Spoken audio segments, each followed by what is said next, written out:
Voici l'histoire de Zékéié et le serpent python. À chaque fois que tu entendras ce bruit, tourne la page. Et maintenant, commençons. Nathalie Dieterle, Zékéié et le serpent python. Il était une fois, en Afrique, il y a très longtemps, un serpent python. Il vivait dans un pays qui s'appelle le Cameroun et une région qu'on appelle le Bamileke. C'était un python mangeur d'hommes et tout le monde avait peur de lui. Il mangeait toujours les hommes de la même façon. Il les avalait tout rond en commençant par les pieds. Bien entendu, les habitants de cette région, les Bamileke, avaient trouvé un truc pour ne pas être mangés. Ils s'endormaient, les jambes écartées. Le python gobait d'abord une jambe, puis, se trouvant bloqué, il renonçait à sa proie et disparaissait tout dépité. La vie n'était cependant pas drôle pour cette tribu. Le danger restait présent et tout le monde se moquait des Bamileke qui faisaient la sieste d'une si curieuse façon. Il était une fois, il y a très longtemps, dans cette même région, un petit garçon qui s'appelait Zékéié. Zékéié était tout petit. Il était plus petit que sa sœur Ititi, plus petit que le singe de Cocody, plus petit même que le plus petit des arbustes. Personne ne faisait attention à lui et il était très malheureux. « Il faut que je leur montre de quoi je suis capable », se dit un jour Zékéié. « Je suis petit, c'est vrai, mais je suis brave et je le prouverai. Je débarrasserai la tribu de son plus terrible ennemi. Je vais tuer le serpent python. Quand j'aurai accompli cet exploit, plus personne ne pourra m'ignorer. » Rempli de courage et d'audace, Zékéié se mit aussitôt en chasse. Mais il comprit vite qu'il aurait besoin d'aide. Il alla trouver le guerrier le plus fort.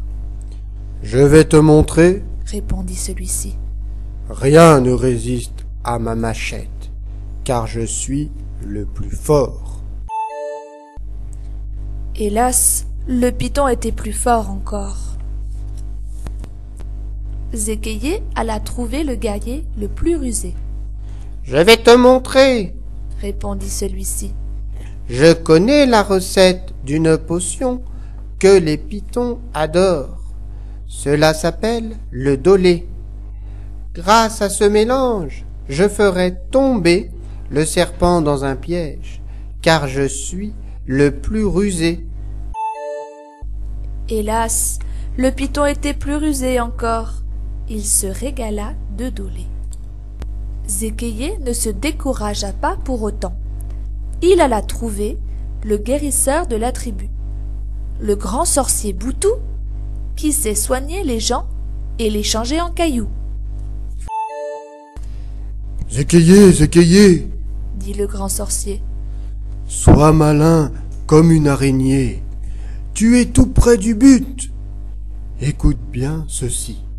Seules les feuilles de bananier peuvent te protéger des morsures et de la salive du serpent python. » Zékéié quitta le sorcier en le remerciant.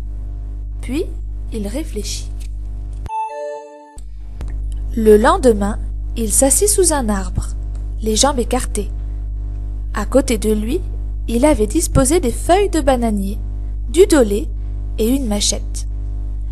Comme le lui avait suggéré le sorcier, il s'entoura les jambes de feuilles de bananier.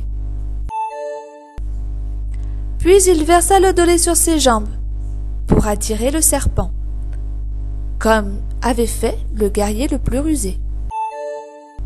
Terrible! Le python s'approchait de Zékéié. Il ouvrit grand la bouche et Zékéié lui trancha la tête avec sa machette, comme aurait fait le guerrier le plus fort. Zékéié libéra sa jambe et rentra chez lui, rempli de fierté. plus personne ne le trouvait petit. On l'acclama, on le porta en triomphe, et une grande fête fut organisée en son honneur. Débarrassée du serpent Python, la tribu des Bamileke put enfin goûter le bonheur de longues et paisibles siestes. Grâce à ces nouveaux bijoux en serpent, la maman de Zékéié fut élue la plus belle maman de l'année.